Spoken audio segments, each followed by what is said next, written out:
I loathe the word feisty. Just hate that word. It's horrible. It's like, a horrible word. Off. I'm so excited to talk to you both today. I read all of the books as soon as you guys got cast. So I like very much had you in mind while I was reading. Oh, that's nice. I like that. Oh, yeah. It was so fun. And I'm curious for you, what was it like to go from like the fan favorite, when people started being like, this could be a movie, they were like, Helen Mirren.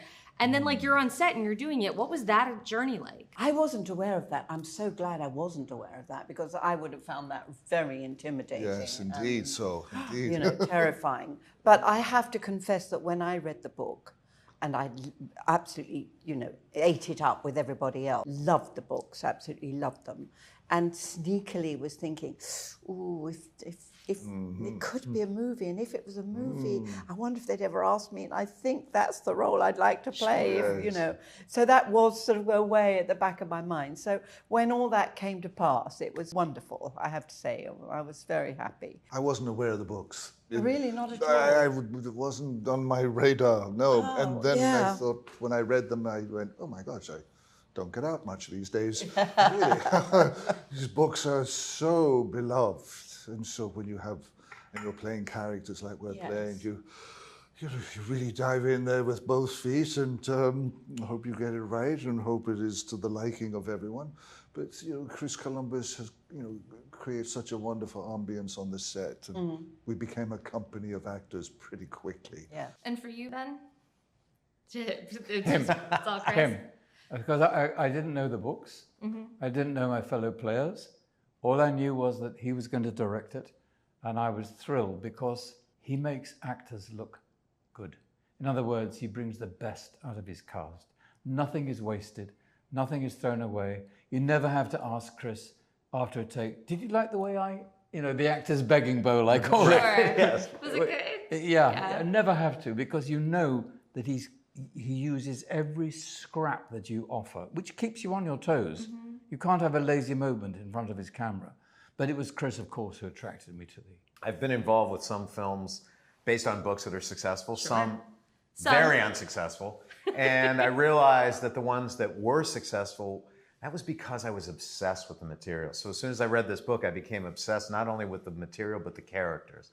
Fell in love with the characters, fell in love with the idea that this is a murder mystery, yet it has incredible humor, and it's also very emotional. That's what I loved about it. Let's not live on our knees, Ron. I agree, Elizabeth. We will never surrender. Thank you, John. Thank you for coming, both of you. Oh, look at you guys. Well done, lads. Bernard's recycled an old slogan. Mine's original. Well, listen now, no argy-bargy between the two of you, okay? Solidarity rules the day. It was so fun watching you as Ron, because I'm chiefly aware of your works where you're like a very dashing guy, and Ron I like as a little gruffer. It reminded me more of your role in like the Eurovision movie with Will Ferrell. All right, okay, oh yes. The handsomest man in Iceland. Is that The beard works. That's what I played. Yeah. The most handsomest man in Iceland. Typecasting, if I may Typecasting say. again. They're like, we're gonna get him in a Absolutely beard. ridiculous. It works, but I'm curious because they're both comedies. They're both on Netflix, but they're very different in tone. What's the like? How do you jump from that to that, or even from speaking to Chris Columbus, like what's it like doing this versus like Mrs. Doubtfire? It's a 15-part question. Listen, one just hopes to be an unexpected surprise to yourself and to the audience. And I'm a journeyman actor, really. I love being an actor. It's given me the world.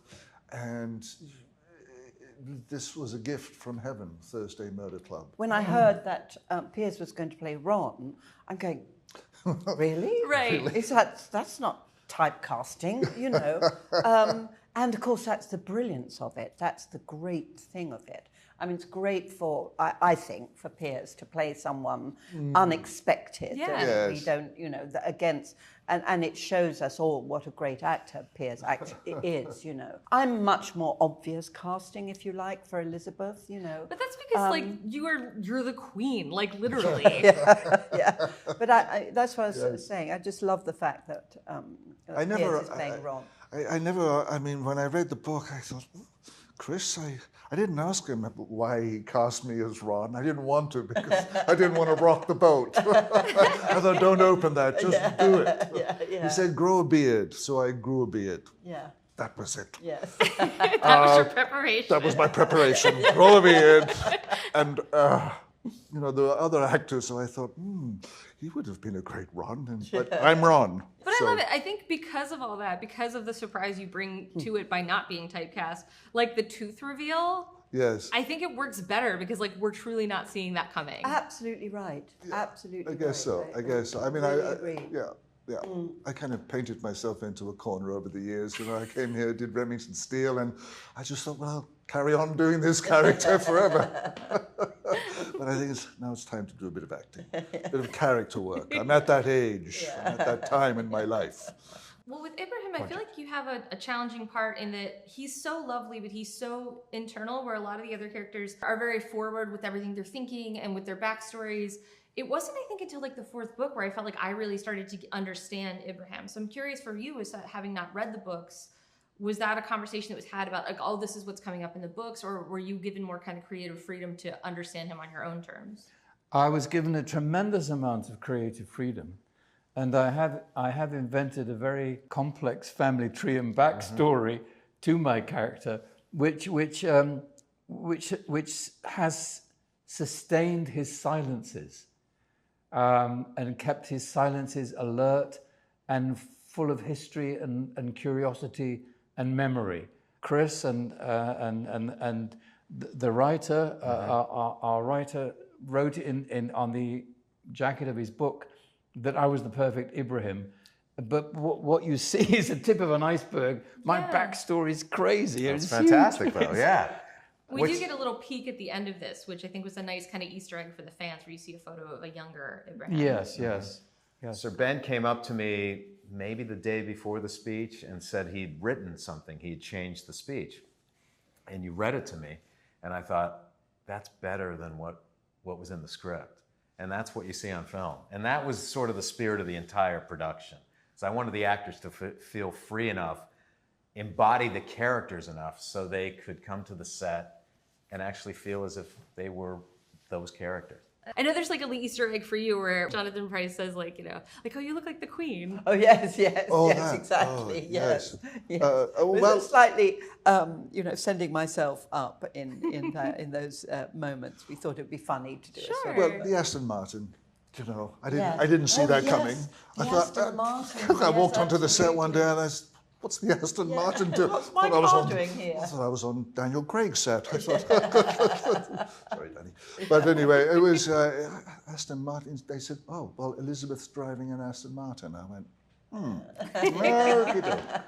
Little embroidery here and there. I wanted to avoid anything that would make the film feel not, for us, it's always a matter of making the film feel timeless. You know, so you can, down the road 20 years from now, if you turn on Thursday Murder Club, it still feels fresh. So we were aware of some of those Easter eggs, but we also wanted to respect the new material as well. You know, believe me, I was well aware the first day of shooting when the British tabloid said Thursday Murder Club is shooting with Gandhi, James Bond, and the Queen.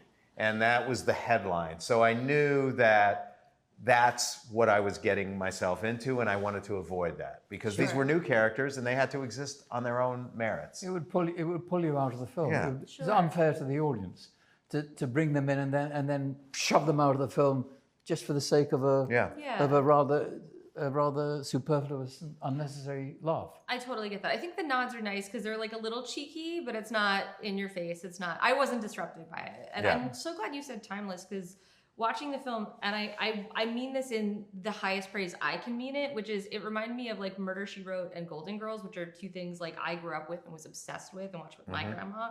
Yeah, they're of a time or whatever, but there's something about those characters that like we're still completely obsessed with.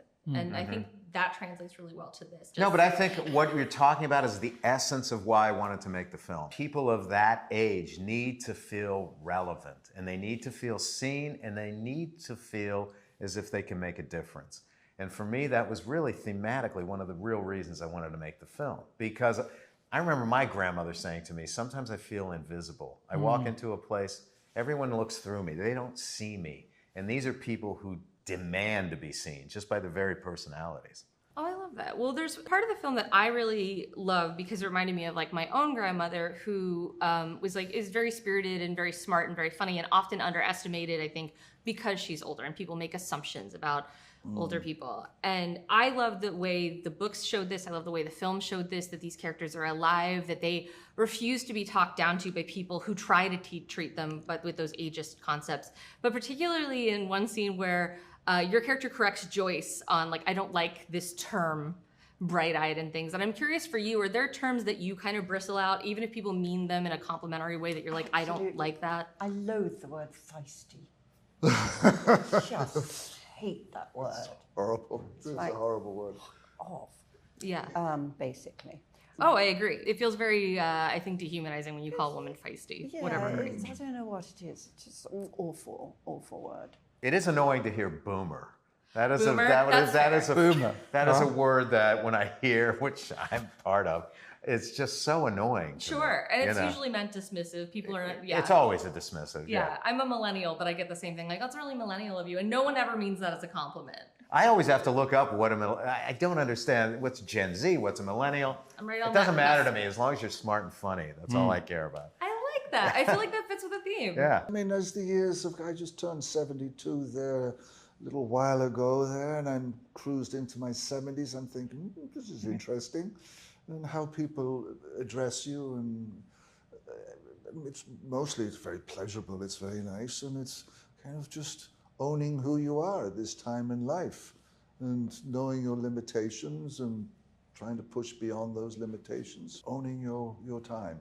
I feel like that's why you're good for Ron. I feel like that speaks to what the books are about. Oh, thank you very much. That's kind It does of you. speak to what the books are about. You're absolutely right. And if you have a beautiful Aston Martin, for example, and it happens to be like 30 years old, it still drives like a dream. You know, it's a beautiful piece of engineering.